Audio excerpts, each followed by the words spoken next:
Hi, this is the DMQ Virtual Salon, and I'm Molly Fisk, here to read you two poems from my new book, Walking Wheel from Red Hen Press. It looks like this, and it is in paperback, it is 1995. It came out on April 7th, and I am having a good time reading from it. And here we'll start with a poem called With Use. After a summer of work, they both need new boots. His sole's worn so thin he can feel the duff under his toes when he walks up into the trees with his rifle, looking for partridge. Phoebe has stitched the leather's edge twice now with her thickest twine, but the sole flaps after a week. Miles has worn his pants out at seat and knee and looks like a scarecrow as he heads for the barn, patched every which way. She watches him pause to smell the air, as if each sense he had were intent on weather. The aspen leaves are green yet, but now and then there's a chill to the morning, even though midday heat still holds fierce. We look a sight, she thinks, but there's nothing for it until we go to town. My skirt's hem shreds with use, and I turn it up and stitch it, leaving more and more petticoat revealed, which is tearing too. This will never do. Soon I'll be showing my shins to the chickens. She sits on the porch step with her list for the general store and adds 2 pair canvas pants for Miles, leather string, 6 yards plain homespun for an everyday dress. I wish I had my mother's spinning wheel and loom to hand. I could make that dress myself. I've grown the flax and made it ready. The year is 1875. This is a novel in verse about a young couple who travels to California from Oregon.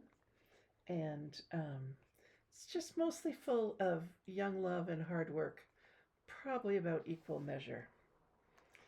This poem is called Bathing. On Saturday nights, Phoebe and Miles take their weekly bath. This is one of the secret luxuries of their marriage.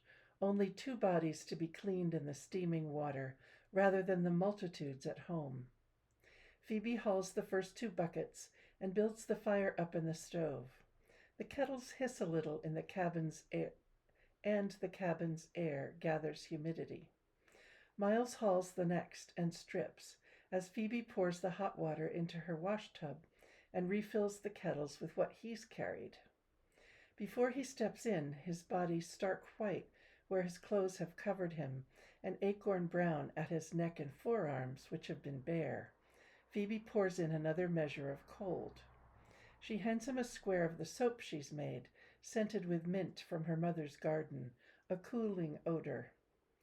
He rubs its harsh surface down his legs and scrubs his feet, wets arms and chest, shoulders, lathers the brown hair of his groin and thighs. Phoebe pours water from the kettles, not fully hot yet, over his hair, down his back, and soaps and rinses. Gradually his skin loses its deep brown as grime and the salts of his body are sluiced away, and his white parts become rosy with heat. When he is done, she stands ready in her shift. She empties the kettles into the tub and steps in, slipping the cotton over her head. While Miles dries his back and legs, he watches the way she bends and straightens, attending to toes, heels, under her arms and breasts, the slight moon shape her belly makes now, her long white flanks, her face.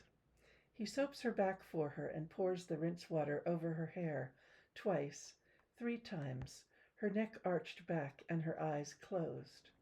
These rituals almost always end in their bed, with tongues and minty fingertips, but not before she has dried herself, showing him the apple of her bottom and the dark V of hair veiling what's between her legs. He almost cannot bear the exquisiteness of waiting as she dries her hair beside the stove, so he walks out naked to the porch and hurls the cooling wash water over the rail. Thank you so much for listening. Walking Wheel by me. A walking wheel is a kind of a spinning wheel. It doesn't have anything to do with transportation. Thank you again to DMQ